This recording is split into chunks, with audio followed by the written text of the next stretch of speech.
This is the head coach of the Rail Yard Dogs, Dan Bremner. Dan? How are you? Good to see you. Good to see you. The pride of Sarnia, Ontario, Dan has worked to install his fast, physical, and passionate style of hockey with the Rail Yard Dogs ever since taking over last December. For Dan to ride in today, we have a brand new special edition 2019 Toyota Tundra.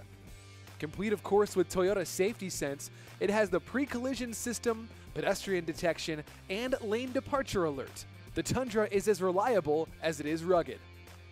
The big dog truck has best-in-class towing, part-time four-wheel drive, and a V8 engine. Safe to say, if it was a hockey player, Dan would want it on his team. Should. Let's give it a go. All right, let's go, buddy.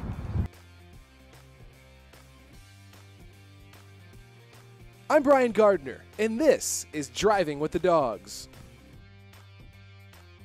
You talked about how you like a lot of the coaches. And of course, you played in Peoria your last 3 years.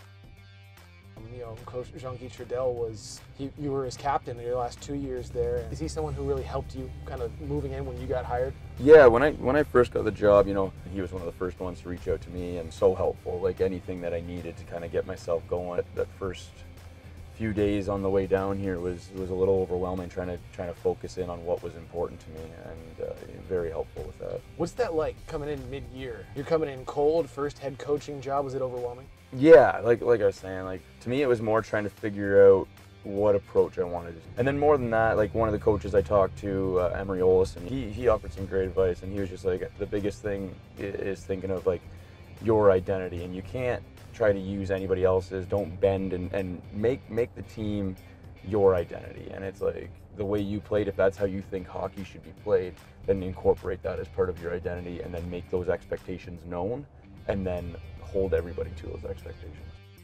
Imagine though, when you're on the bench, you're not focusing on anything other than what's on the ice, right? Yeah, you do hear the crowd in Roanoke more than anywhere else. And even if the game's getting intense and I'm zoned in, you hear our fans. They're the loudest and most engaged in the SPHL. I think it's a combination, like you said, about the acoustics and about just people being nuts. Yeah. Yeah.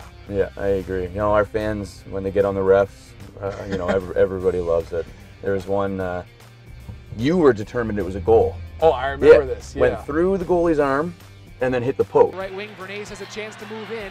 Bernays shoots the puck. He scores! It looked 100% like a goal. And everybody, you and our fans and everybody was bound and determined that it was a goal. That one won it! Are you kidding me? They just waved it off! That was an obvious goal! And they tore that ref apart. The ref was getting hounded, and we're getting on the ice for the next period. And the ref was like, "Hey, that wasn't a goal." And I was like, "No, not even close." Yeah, I'm not going to let the fans stop giving it to you, though. Yep, that was about as wrong as I've ever been about anything, and I did it speaking into a microphone. And as sure as being right about it. Yep, I was so sure. Oh, yeah. Wow, that was a goal! That was absolutely a goal! I was going to bet everything in my wallet if somebody asked me. Yeah. Luckily, it's not enough. Absolutely. How stressed do you get on the bench during the game? Depends on the game, but I mean, this year, I'm pretty sure our players are bound and determined to give me a heart attack. We can't win, we can't get up and hold a lead. And I mean, I'm sure the fans love it. Make it as entertaining as possible with these, the overtime comebacks, the games where we've let up 3-goal leads just to figure it out in the last 5 minutes. It's, those games I get stressed, very stressed. You say you think they're determined to give you a heart attack on the bench. What's the likelihood that you one day die behind the bench? I told Mickey to get insurance on me because it's going to happen if they keep this up. So I got one for you, Brian. Hit me. So, the voice of the Dogs. Everybody knows that. Right. But nobody really gets to see you when you're calling a game, and there's a ton of excitement and energy in your voice. So I want you to do a mock goal call here. Yeah, I want you to a play, and Mickey Gray is going to be your player. Okay. All right, here we go. Yeah. Here we go. All right. 3-on-3 OT, 2 minutes and 7 seconds to go. Gray barreling down the left wing, cuts inside with a wrist shot. He scores!